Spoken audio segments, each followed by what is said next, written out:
आज तरुणांमध्ये MPSC आणि UPSCच्या स्पर्धा परीक्षांचे याड लागले आहे।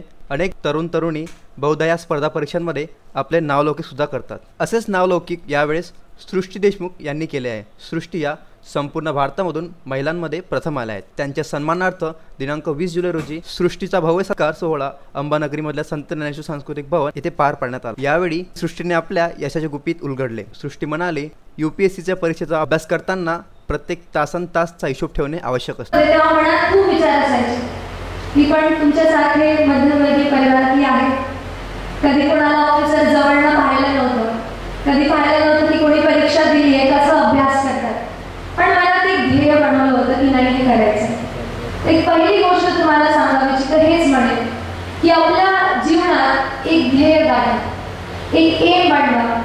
एमलेस लाईफ पुढे काय होईल काही सांगता येत नाही, पण एक एम जर तुम्ही आपल्या मनात ठेवलं तर ते एम जर तुम्ही ठेवलं तुमचा रस्ता आपोआप बनत जातो।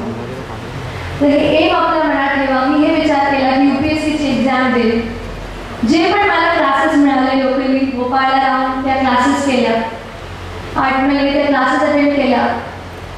त्यानंतर वाटलं की आता घरी बसूनच अभ्यास करावा। जे पण प्रश्नपत्र मिळाले सगळं त्यांची प्रॅक्टिस घरीच केली।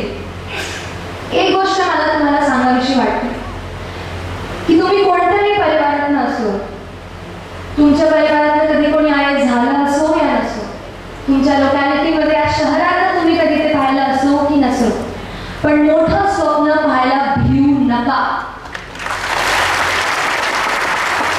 मोठं स्वप्न पाहणं खूप गरजेचं आहे। मी लहानपणी शाळेत असताना डॉक्टर APJ अब्दुल कलाम सरांची पुस्तकं वाचायची आणि त्या पुस्तकांमध्ये एक गोष्ट ते नेहमी म्हणायचे की have big dreams, the big dreams of big dreamers are transcended into reality. ते लोक जे मोठे स्वप्न पाहतात त्यांची मोठी स्वप्न साकार नक्कीच होतात। ही गोष्ट नेहमी माझ्यासोबत होती। मोठं स्वप्न पाहिलं, खूप सारे डाऊट्स असायचे मनात, काय होणार, कशी परीक्षा असते, क्लासमध्ये थोडं कळलं की अच्छा एवढे सब्जेक्ट्स असतात, काही जनरल स्टडीज असतं, एक ऑप्शनल घ्यावं लागतं। म्हटलं चला ठीक आहे, परीक्षेची तयारी केली। पूर्ण परीक्षेचा जेव्हा मी मागच्या वर्षीच माझं ग्रॅज्युएशन कंप्लीट झालंय केमिकल इंजिनिअरिंगमध्ये। परीक्षा संपल्यानंतर आज जेव्हा मागे म्हणून पाहते तर असं वाटतं की सिलेबसच्या शिवाय जो एक बदल माझ्यामध्ये झालाय तो त्या परीक्षेच्या तयारीमुळे झाला आणि तो बदल आपल्याला आणावाच लागतो जर त्या कोणत्याही स्पर्धा परीक्षेची तयारी जर करायची आहे। आणि त्या बदलण्याचा पहिली गोष्ट आहे डिसिप्लिन। थोडंसं आपल्या लाईफला एक रुटीनमध्ये आपल्याला बांधावं लागतं। खूपदा असं होतं वेळ येतो, दिवस सुरू होतो, असं वाटतं आज खूप अभ्यास करणार आहे, आज 2 चॅप्टर निपटवूनच टाका। सुरुवात करतो, पुस्तक उघडतो, एक फोन हातात एका साईडला, दुसऱ्या हातात काही आणखी, मागे कोणी आणखी काही म्हणत असतं। पुस्तकाचं पहिलं पान उलटून पाहतो आणि वेळ गेला। तसं नको व्हायला। जर एक एम केलंय तुम्ही, जर कोणत्याही स्पर्धे परीक्षेची तयारी करताय तर डिसिप्लिन इज एक्स्ट्रीमली इम्पॉर्टंट आणि त्याकरता आपल्या टाईमचं मॅनेज करणं खूप गरजेचं आहे। त्यामुळे आपल्या पूर्ण वेळेचा एक तास तुम्हाला कळला पाहिजे की तो कुठे जातो। एक टाइम जर आपण मॅनेज केला तर मग कळतं। आणि वेळेचं म्हणतो काय, वेळ सगळ्यात मोठा इक्वलायझर आहे। आज जे सगळे लोक आपल्यासमोर बसले आहेत, एवढे कष्ट करून मेहनत करून इकडे पोहोचले आहेत, त्यांच्याकडे पण 24 तासच असतात आणि आपल्याकडे पण 24 तासच आहे।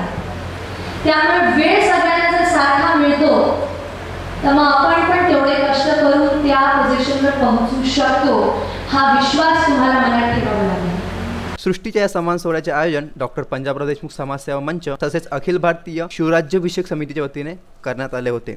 या सोहळ्याच्या अध्यक्षस्थानी श्री शिवाजी शिक्षण संस्थेचे अध्यक्ष हर्षवर्धन देशमुख होते, तर प्रमुख पाहुणे म्हणून कोल्हापूरचे छत्रपती खासदार संभाजीराजे, जिल्हाधिकारी शैलेश नवाल, महाराष्ट्र राज्य रेशीम संचालनालयाच्या संचालक भाग्यश्री बाणाईत, मागासवर्गीय आयोगाचे संचालक DD देशमुख, उपमहापौर संध्या टिकले यांच्या समवेत अमरावतीकरांनी या कार्यक्रमाला हजेरी लावली होती। यावेळी सृष्टीने अभ्यासाचा ताण न घेता विद्यार्थ्यांनी स्पर्धा परीक्षेच्या अभ्यासाचा आनंद लुटण्याचे आवाहन केले।